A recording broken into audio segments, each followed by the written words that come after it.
कभी कभी कुछ दरवाजे ऐसे होते हैं जो बंद करने के लिए नहीं, भूल जाने के लिए होते हैं। लेकिन क्या हो जब कोई उन्हें फिर से खोल दे?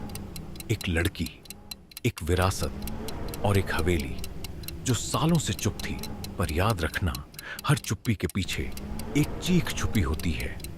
अब जो आप देखने वाले हैं वो कहानी नहीं, एक ऐसा सच है जो कभी खत्म नहीं हुआ और शायद अब फिर से शुरू होने वाला है। ये है खामोश हवेली। हल्की बारिश हो रही है, बिजली चमकती है। नेहा को दिखाता है जो बैग लेकर टैक्सी से उतरती है। पापा की मौत के बाद वसीयत में जो हवेली मिली थी वो देखने गांव आई थी, लेकिन गांव वाले उस हवेली का नाम सुनकर ही डर गए। मैडम, आप सच में ठाकुर हवेली जा रही हैं? वहां कोई नहीं जाता। पिछले साल जो गया था वो लौट के नहीं आया। नेहा भारी दरवाजा खोलती है। अंदर जालों से भरा धूल उड़ता है, लेकिन सबसे अजीब, सब कुछ करीने से सजा हुआ है, जैसे कोई रह रहा हो। ये कैसी हवेली है? इतने सालों से बंद थी, फिर ये ताजा फूल। नेहा एक पुराने कमरे में जाती है जहां एक पुराना झूला खुद ब खुद हिल रहा है। दीवार पर बच्चों की पेंटिंग्स। नेहा पीछे मुड़ती है, कोई नहीं, लेकिन पेंटिंग की आंखें अब उसकी तरफ देख रही हैं। नेहा वॉशरूम के शीशे में खुद को देख रही होती है, लेकिन उसकी परछाई मुस्कुरा रही है, जबकि वो खुद डर में है।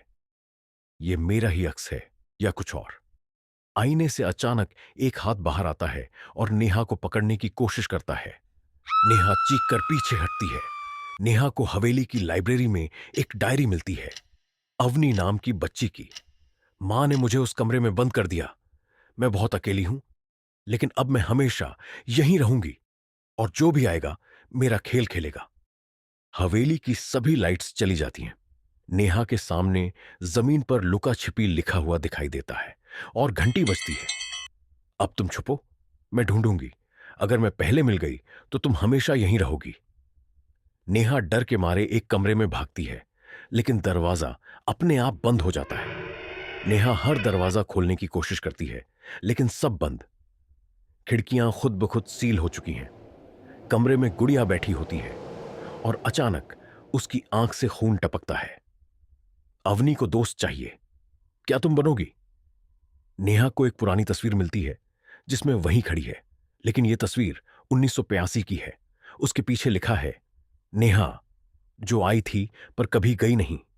बाहर बारिश बंद हो चुकी है, हवेली शांत है। तभी और नेहा को दिखाता है, अब वो झूले पर बैठी है, आंखें खाली, चेहरा गुड़िया जैसा, मुस्कुराती हुई।